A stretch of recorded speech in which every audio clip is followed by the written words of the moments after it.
So, hey people. Fuck. God damn it.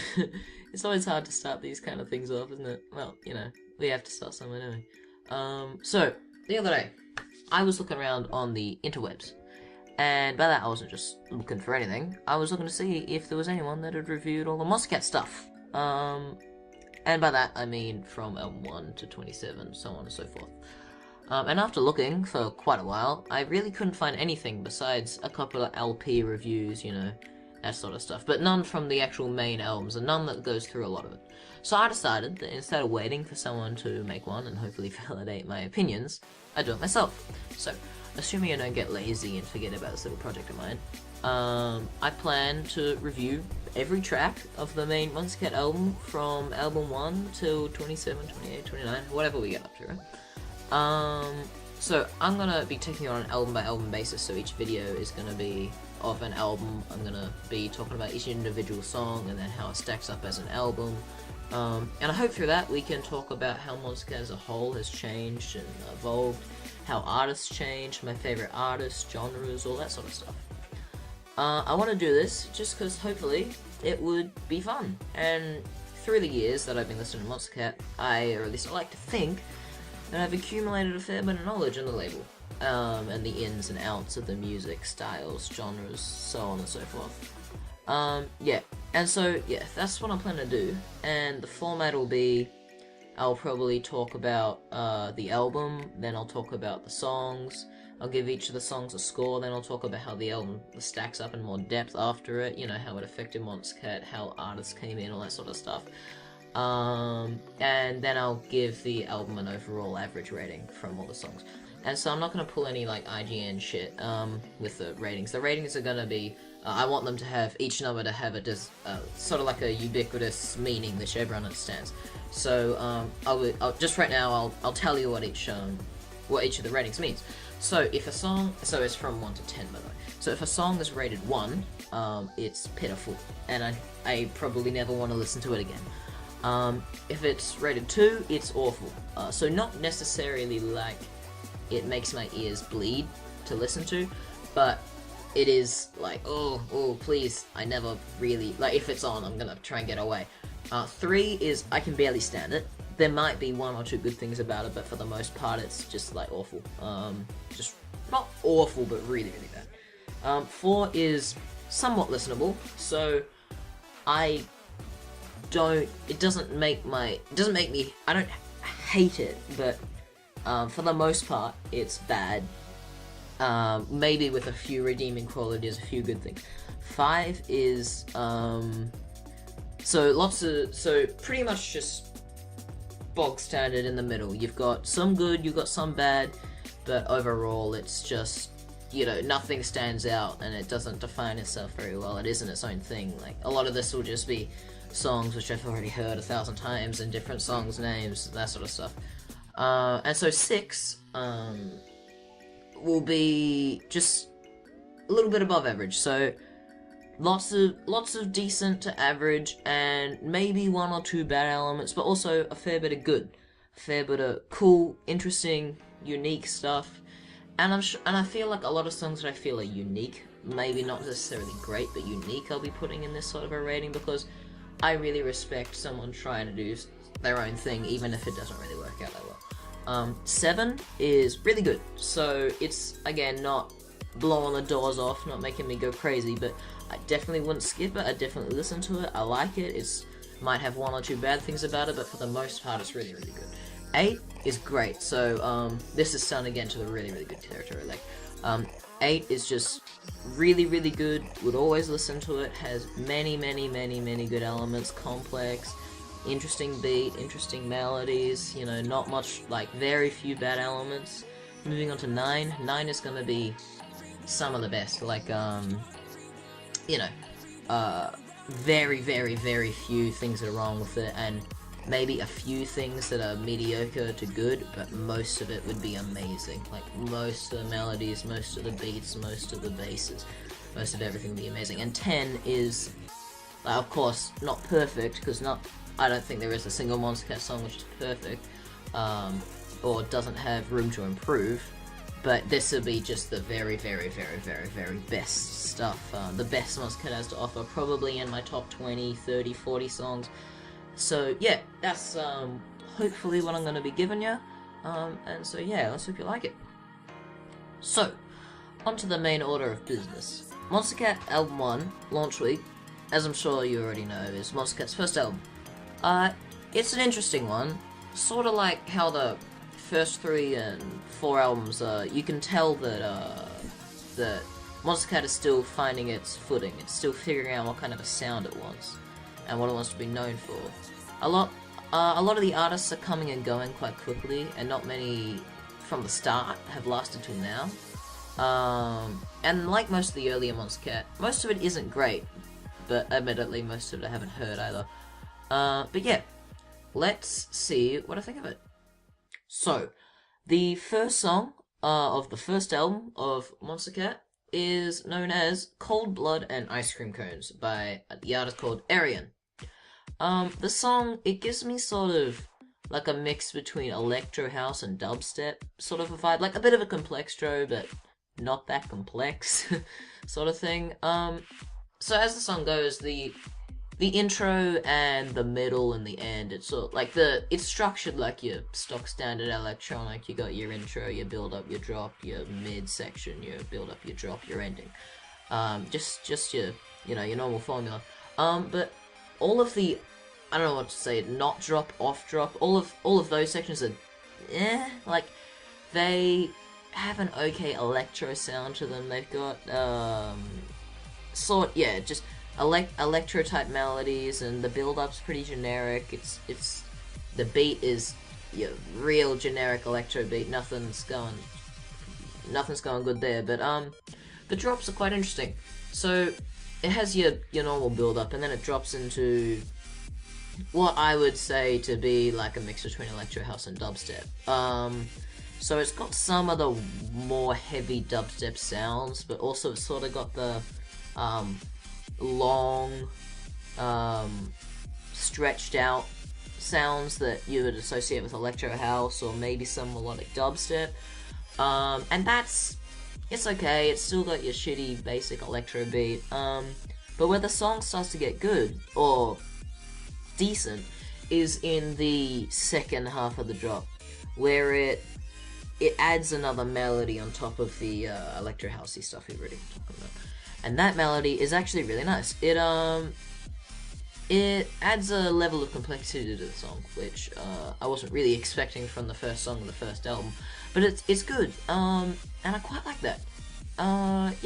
But the middle is just that sort of electro sound. It's fine. Then you have your second drop, which is, as far as I can tell, identical to the first drop, which isn't something I'm a big fan of. Like, even if it's just a beat change, like the first drop being electro, second being drum and bass, or anything like I'm cool with that. But when you just have the first and second drop be identical, it sort of just makes it seem like you've already heard the song, because you hear the intro and you hear the drop, and then it's like everything else is probably the same.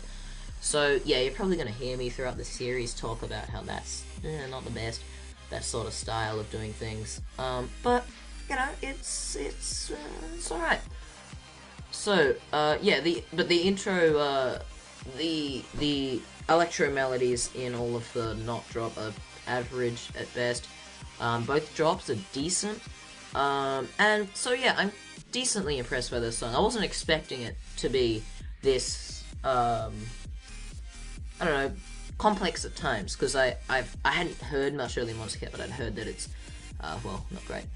But yeah, so I like bits of the drop. I really like the second half of the drop, the more complex parts of the drop, but unfortunately the beat fell flat, and the rest is sort of mediocre. So I'm going to be giving this song a 5, just because it's not like the entire song is mediocre, but it's sort of got like higher highs and lower lows. It's got bits which I might put in a 6 or a 7, and bits that I might put in a 3 or a 4. So I'm just meeting in the middle and giving it a 5, because I reckon that'll work quite well for it. So, the next song we're going to be talking about is Atlas by Feint. And I was quite excited for this song, to hear this song, because I hadn't heard it before. Because I'm a big fan of Feint. He's one of my favourite artists right now, and I was interested to see how he started and if it resembled what he makes now. And I think it does for the most part. So the song starts with a heavy, almost metal-sounding guitar, which is there throughout the song, which it does a nice job of sort of almost foreshadowing some of his later music and what's to come in the next few albums. And so the drop of the song, I really like it. It has a nice DMB beat at the start. It keeps the metal style guitar, but puts it more in the background and layers a nice melody with more warble sounding bass on top of that, which all sounds really nice together. I really like how in the second third of the drop, it takes away the guitar and the wobble and relaxes the melody quite a bit, and pretty much turns that part into more of a chill or liquid DMB type sort of vibe, which I'm a fan of. It then brings the guitar and bass back to finish the second part of the drop. Sorry, the third of the drop. And the second drop, it's similar. It's very similar. It has all the same sounds, it just pretty much reorders them, so it has the build up and then it has the chill section of the drop first and then the heavy section. And I like how the song has the two sections, because they play off each other nicely, they contrast, and they make each feel more, I wouldn't say radical, but more impactful when you have it be loud, heavy, intense, and then more calm down, more chill, and it helps with the pace of the song, helps give it a varied pace. So the beat of the song is, it's pretty generic DMB. It's just your normal beat, but it keeps the song at a nice fast pace.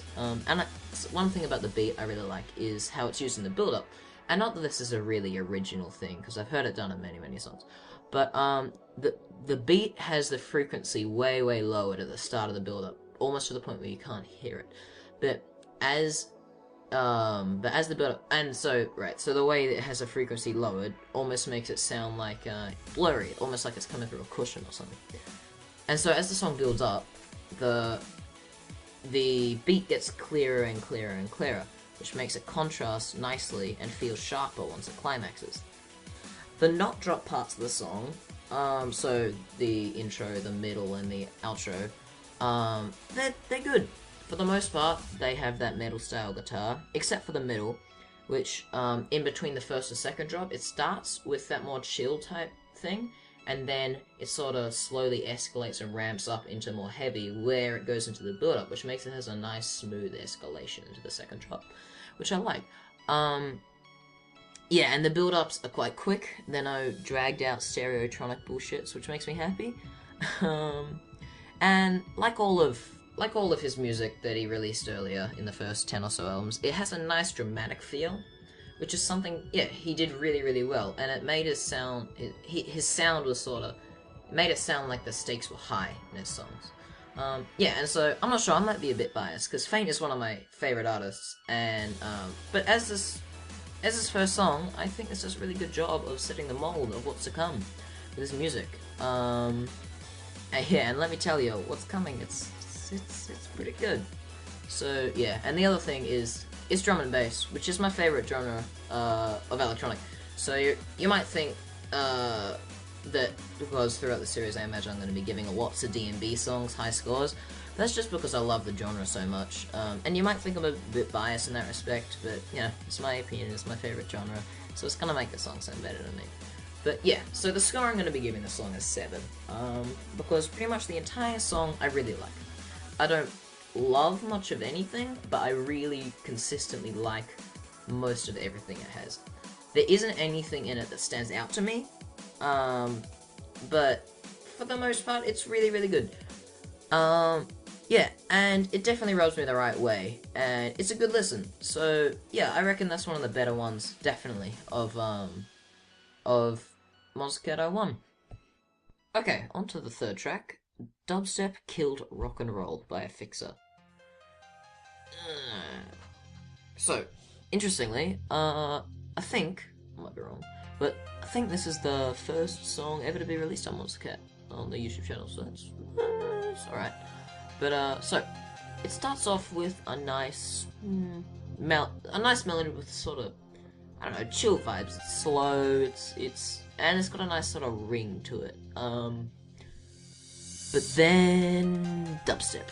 Well, I know, I'll go back. So, the intro's decent, and the build-up, pretty generic, and it's one of those ones where you can hear the main part of the drop in the build-up, which is, it's alright.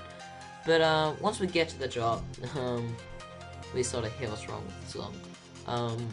So when the drop comes, it's pretty much what I'd call a recognizably early Monstercat song. The drop has basically 3 layers. One is the beat, which is actually pretty good. Has a nice mix of snares and kicks. The second layer is the dubstep sound, which is pretty much what you'd imagine when someone says slow generic dubstep from 2012. And that bit is just so, yeah, and it's at the forefront of the song. It's very much the, I guess the point of the song is that section. And it's just, yeah. The third layer, which is somewhat redeeming, is a altered version of the melody from the start. It adds more of a melodic dubstep feel to the song, which is nice and definitely improves it.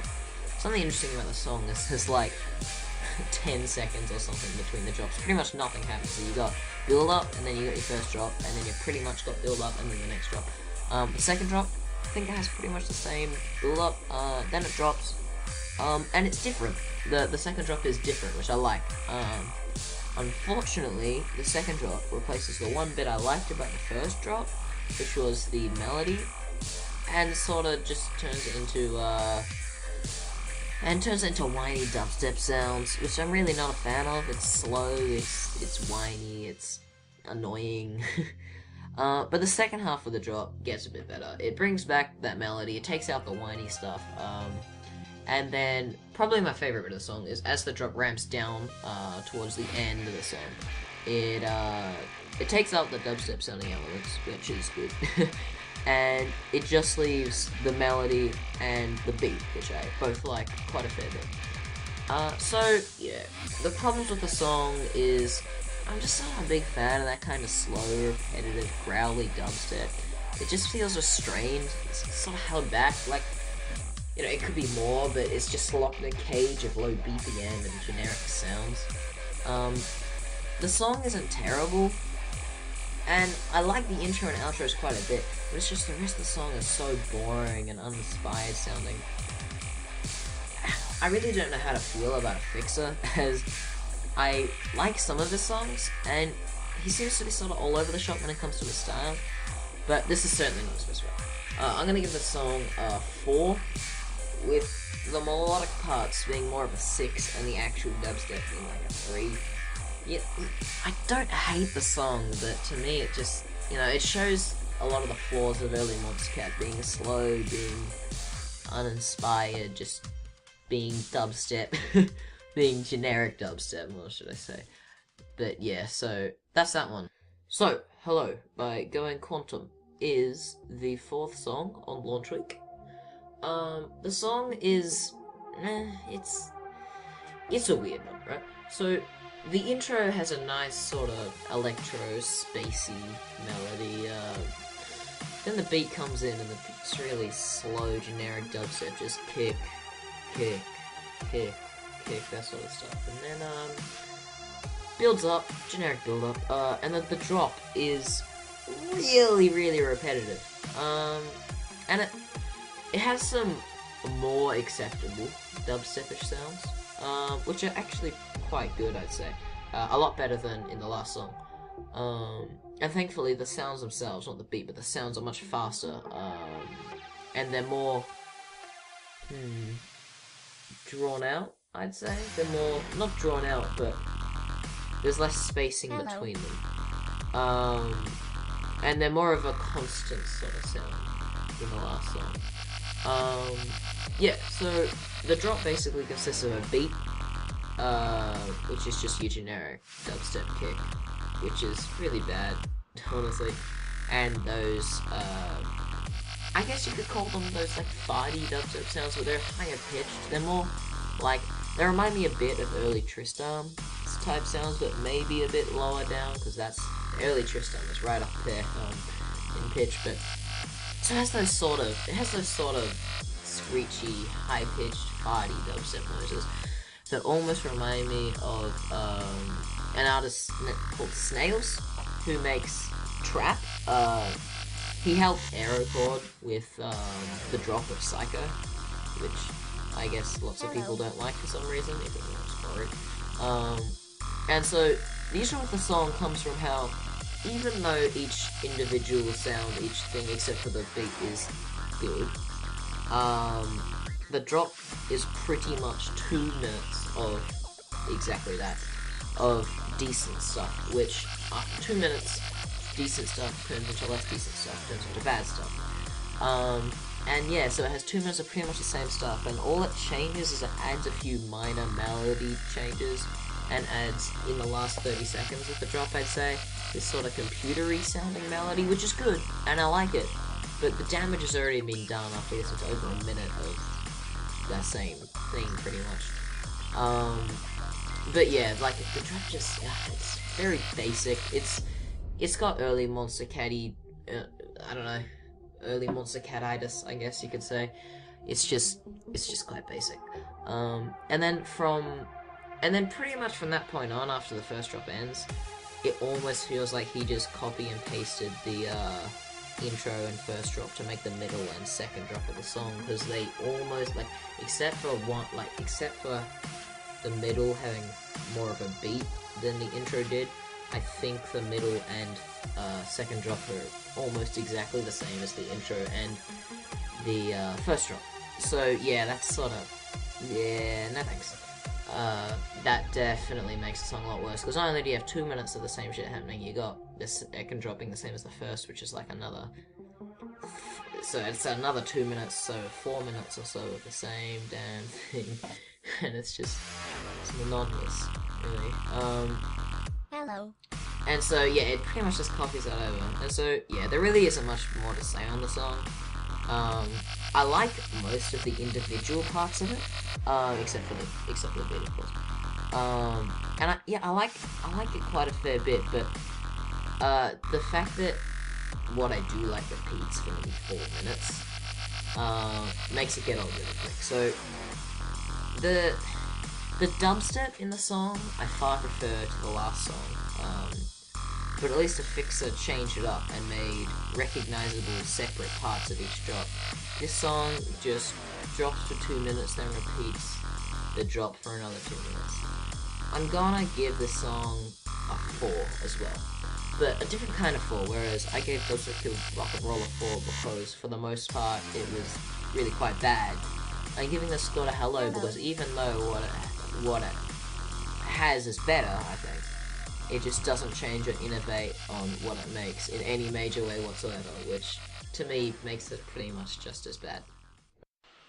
So, The Force by Halo Nova. It's an interesting one, because it's by Halo Nova, who is, funnily enough, both one of the artists I love the most and one of the ones I feel the most mixed about at the same time. The reason being that Halo Nova is actually Arion under a different alias.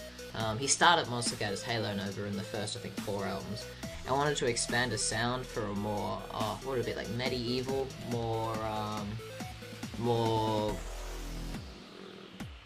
realistic, I guess, more grounded in reality sort of sound, and so it turns out he preferred Arion, which in my mind was a good move. But yeah, I've got quite a lot to say on the song, so strap yourselves in. And so it starts, like many of the songs we've talked about already, with an electro melody, but this time a bit more interestingly because it has a bit of a retro chiptune vibe, and some cool dark backing, which is a little synthy, a little pretty cool, which contrasts, and that backing contrasts quite nicely with the relatively upbeat melody.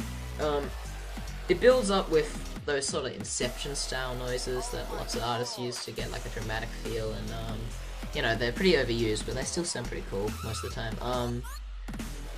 Yeah, it has your normal escalating drum pattern, and it seems like he's going for a almost like video game type theme, like retro video game type theme, as throughout the song many different times he uses chops from games that I think is pretty much all out of Mario.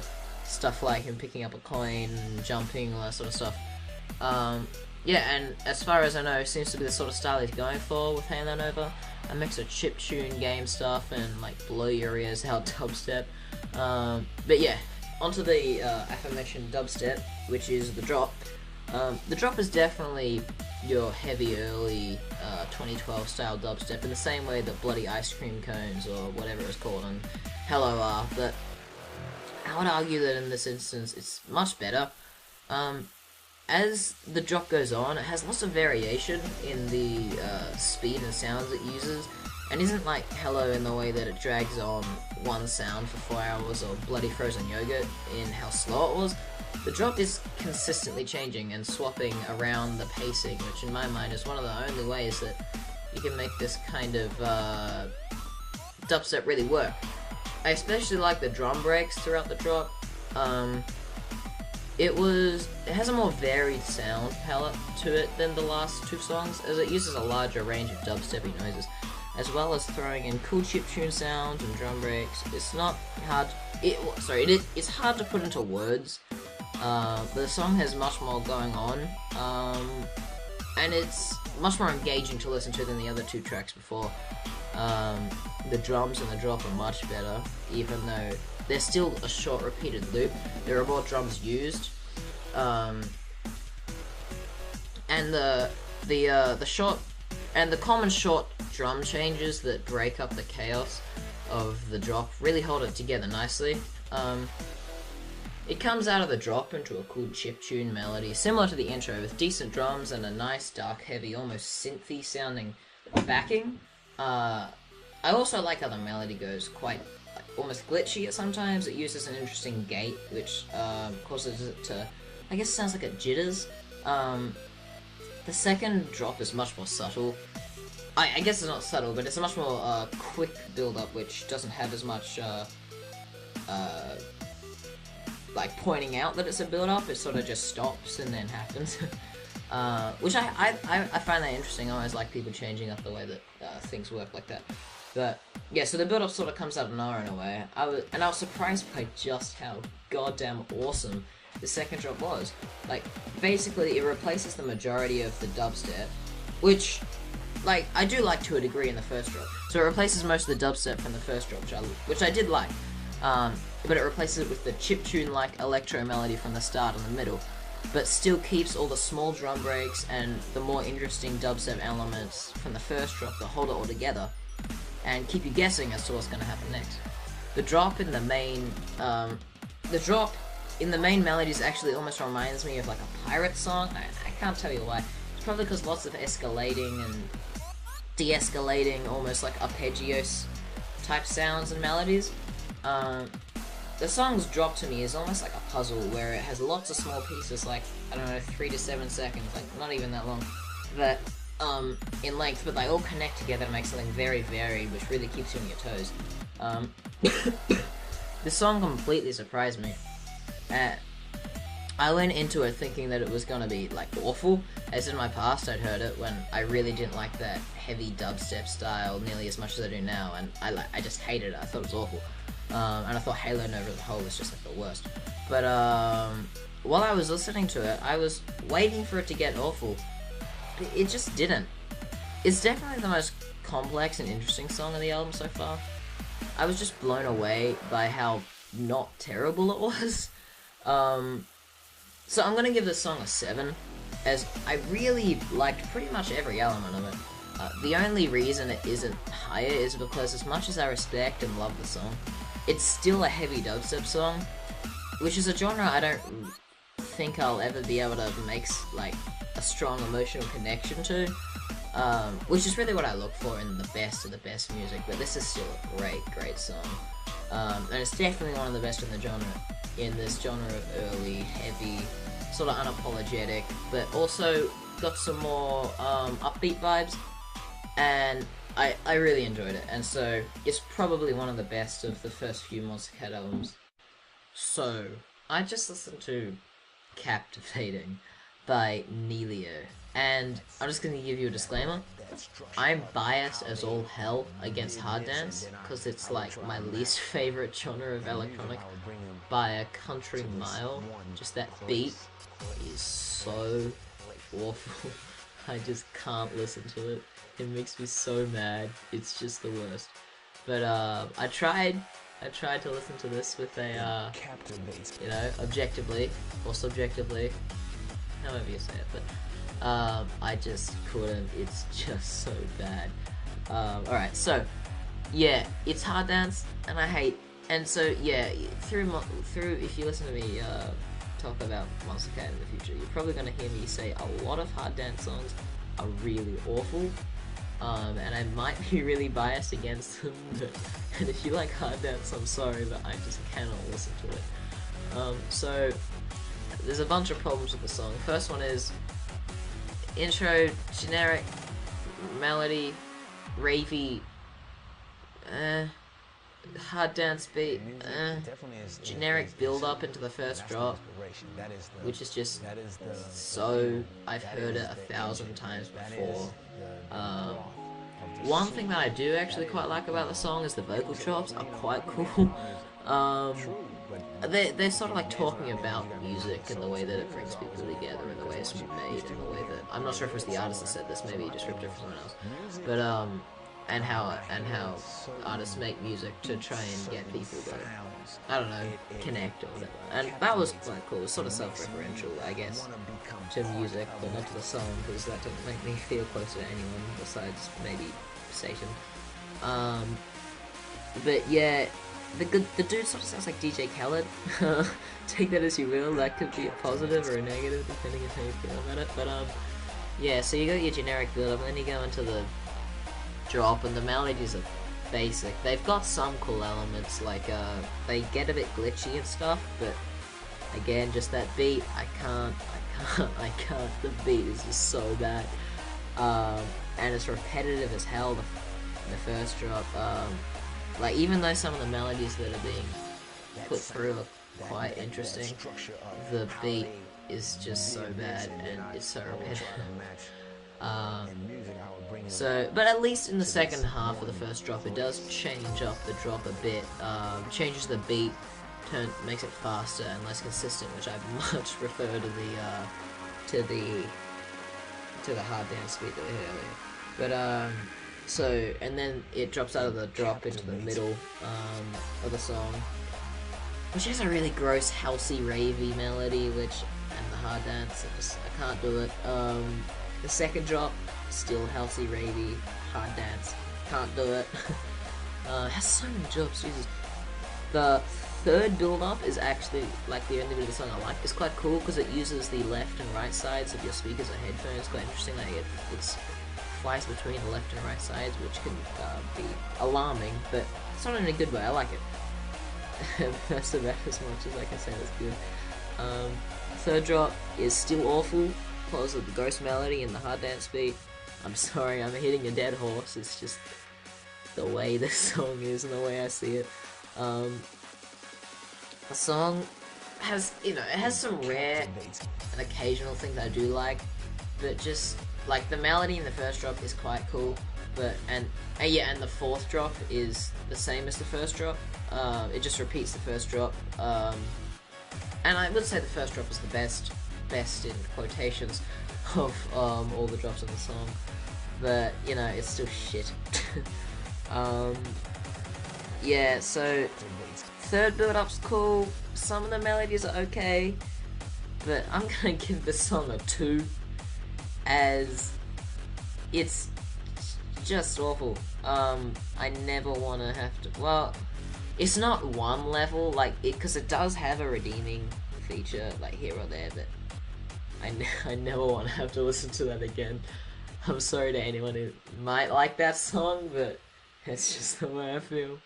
So, the next and final track on Monstercat 1 we're going to be talking about is Still Walking by Stephen Walking. And I was pretty interested to see how Stephen Walking got started on the label, seeing as he is pretty much the only artist that has consistently stuck with Monstercat from album 1.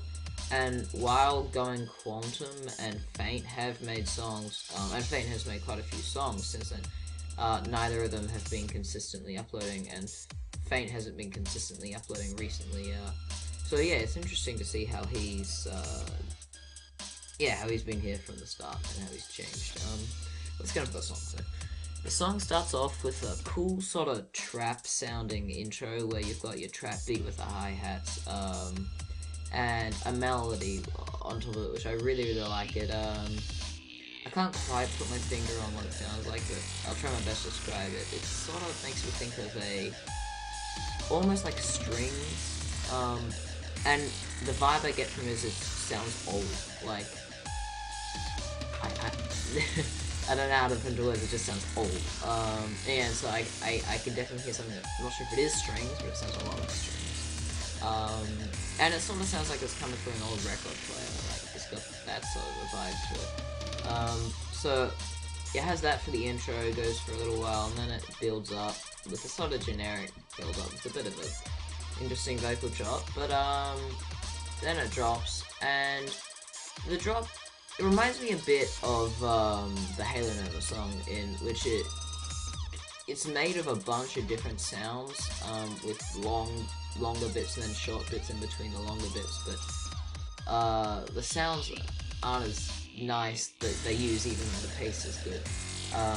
It has a mix of sort of whiny dubstep sounds, which remind me a bit of the Going Quantum song, and so it's got those sort of sounds, but it's also got the more deep bassy dubstep sounds, the more conventional ones.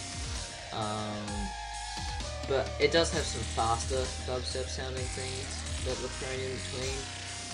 And so this first drop, it's decent. I wouldn't go screaming in the hills about it. It's got good bits. And overall, I somewhat enjoyed it, but also it's definitely not as good as, and it's not very melodic at all, which can be good and can be bad, but in this case, I don't really dig it.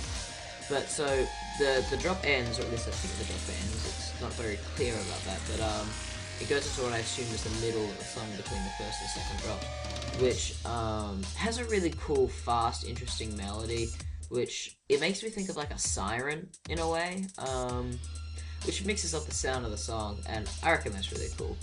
So then the second drop comes with, I'm pretty sure, the same build-up as the first one, but as the drop goes on, and the drop does start for the first 20 or so seconds almost identical, I think, to the first one, but as it goes on, you hear some of a small amount of a melody come in, which is those siren type noises I was talking about earlier, which do add a lot to it. It adds a nice layer of complexity and melody to the drop, which improves it a fair bit. And throughout both the drops, there's a very definite dubstep sound to pretty much everything except the beat. The basses in the drop are very dubstep and remind me of, like I said earlier, the type of screech we heard in Halo Nova, sorry, in Hello, but a bit more high-pitched, which can be good, can be bad. It has a somewhat similar sound set to Hello, which is decent, but it's above your average early dubstep. It's similar to the, well, it's similar to Hello in the sound set it uses, but it has more of a, it's more varied in the way it uses, whereas Hello had long, drawn-out sections. Still Walking uses similar sounds, but quicker and shorter, and changes them a lot more, which is much better. But yeah, it is still your sort of average early dubstep sound. It's similar to the Force in the pace, with different sections of the drop, which are more frequent, and you rarely go like 5 seconds without the noises, the dubstep noises, the basses dramatically changing to high pitch, low pitch, faster, slower, that sort of thing. But it still doesn't do this as well as the Force did it, because the Force had lots of melodies coming in, lots of drum breaks, and they contrasted the heavier basses really nicely, where this song really doesn't have that much in the way of melody in the first drop, and sort of sliver of it in the second, but it still doesn't save it. But back to the beat, throughout the entire song there's a very recognizable trap beat, which is interesting. It's got much fewer kicks than a lot of the dubstep we've heard, and it's got more hats, those sort of trap hat, almost clap sounding things, which they're interesting. They're faster, they keep the song at a nice pace, which is good. Yeah, and this isn't really something you hear often in dubstep. Often dubstep just has your kick, kick, kick, kick, like we heard in a lot of the other ones in this album. But I really do like the way it's done here. I reckon the beat is really unique and interesting.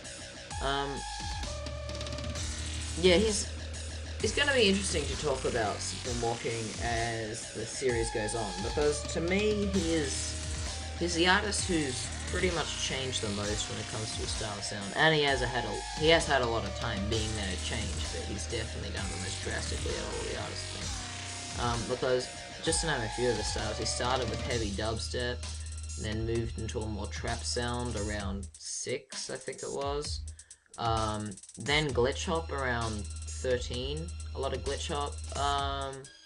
And then he had that more housey retro vibe which he's got going now, and all of that I find it really interesting how he keeps it all up, and I'm excited to see how most of his stuff like shapes up in the future. Just as I haven't been the most diligent listening to him. Like, I've heard most of his songs, but I can't remember most of them. I can't remember how many I like. But yeah, so Stephen Walking is weird to me, and I do know him quite well, but like I said, I haven't listened to all of his stuff, and I haven't listened to most of his stuff enough to have a real good, deep opinion on his tracks. But as I know him now, starting off the series, he really is a mixed bag and he has some great songs like Claptrap, Dads in Space, The Difference Between Us and Aliens, to name a few. But also a few of his songs, if I remember correctly, are really, really bad, like Walkers and Animal Instinct. So, yeah, but I guess we'll see how I feel about them once we get to them. But back onto the track, I'm gonna give it a 6, as I like a lot of what it does a fair bit, especially the string-type melody I was talking about, and that siren melody. Both of those are really cool. I enjoy them a lot. The beat is interesting, and it has a much more varied loop than a lot of the stuff than a lot of the dubstep we've been listening to on this album. And as much as I'd love to give this song a higher score, it's still just one of those early heavy dubstep songs that I really can't connect with very well. Most of the song is really good. It's just the first drop holds it back somewhat with its more generic and basic dubstep sounds. The second drop is somewhat better, but still isn't amazing. But it's certainly a good song, and I really respect Stephen Walking for trying something a bit more unique with the beat and pacing. Okay, so right now we're going to be talking about the album as a whole, now that we've finished the individual reviews of each of the tracks. And while I'm doing this, just keep in mind that this review is in the context of the album and when it came out, which means, and I don't think I'm doing this consciously, but I expect that I might be rating these songs a bit higher than I would have if the same songs had come out on a more recent album, just because I was surprised and I didn't expect these songs from the first few albums to actually be any good. So I think that surprise and that might have influenced me and made them rate them higher. But, you know, I still do like some of these songs quite a fair bit. So this album, like I said, it really did surprise me, as I hadn't really heard any of these songs pretty much ever. Or, well, either I hadn't heard them ever, or I hadn't heard them in a really long time, and I didn't know any of them well enough to already sort of remember what they were like, remember what I did and didn't like about them. And because I've pretty much barely listened to the first 4 albums, 5 is sort of where my knowledge starts to get pretty good about all the albums. 5 and above, I think all the tracks pretty well. But yeah, I never really bothered with these first 4 albums because I just assumed that they were bad and they were basic and they weren't great, which I guess in that respect I was wrong, because this album is better than I thought it was going to be. The album really does have some great tracks. The Force, Atlas, and to a certain extent Still Walking surprised me by just how complex and individual they were. I seem to have this notion in my mind that all early Monstercat was very basic, like the artist had just gotten Ableton or FL Studio like a week before making the songs. But they really weren't like that at all. They did sound like established artists that knew what they were doing, even if I didn't like what they were doing some of the time. And while those tracks, there are tracks which made the album special and interesting There are tracks like Hello, Dubstep Killed Rock and Roll, and to a lesser extent Cold Blood and Ice Cream Cones that are all sort of swimming around in a pool of mediocrity and generic sounds. And of course each of these songs has its exceptions. It has its good bits. Pretty sure each of them has elements that I really like. But for the most part, those songs sort of scale between average to and they fit much more into what I was expecting from this album. I was expecting it to be more basic, more, like, I was expecting the artists to sound like they weren't very experienced, because it was still quite early in, a lot of dubstep sort of stuff. But, yeah. So, yeah, that's how I feel about those more middling songs, and let's just not even talk about Captivating, yeah? But, like I said before, probably what is holding this album back for me is just the pure amount of dubstep there is on it. And I'm sure this is going to be an issue for the next few albums, as until 5 or so, Monstercat was really just known as a dubstep label with a bit of trap and a bit of hardstyle, a bit of D&B. And as much as I respect and value what some of these dubstep tracks bring to the table, and I do really like a few of them, I just don't think I'll ever be able to love that style of music 99% of the time. It just doesn't connect with me and resonate with me as much as some other genres. Yeah. But so the score I'm giving this album, it's the average of all the songs, and it's a 5, which I think is a good place for this album to be, as even though my parameters for a 5 are that the song or album is mediocre, this album, it's really more of a roller coaster. It has really good bits, but also some really bad bits. And so the bad bits sort of hold the good bits down, and the good bits lift the bad bits up, but they sort of meet in the middle at a 5, which I think does a good job of saying, it does a good job of how I feel about the overall level of quality of the album is. And yeah, so I think 5 is a decent way of expressing the way I feel on Monstercat 1. But even with that kind of a score, I do think it's worth a listen to any Monstercat fan. Even if you don't like the earlier styles, it gets you a good idea of how the label's changed and evolved in the last 5 years. And as I'm sure you know, this is probably a very biased and subjective opinion of mine, so, you know, don't get mad if we disagree. Just let me know and how you feel about each of these songs in the comments. And while you're there, God, I meant that sound awkward, but while you're there, subscribe so that you can get an inconveniently timed phone notification while trying to review Atlas, which makes you need to start the recording again because I uploaded a video. But as always, or what I assume to become as always, thanks for watching, and I'll see you next time.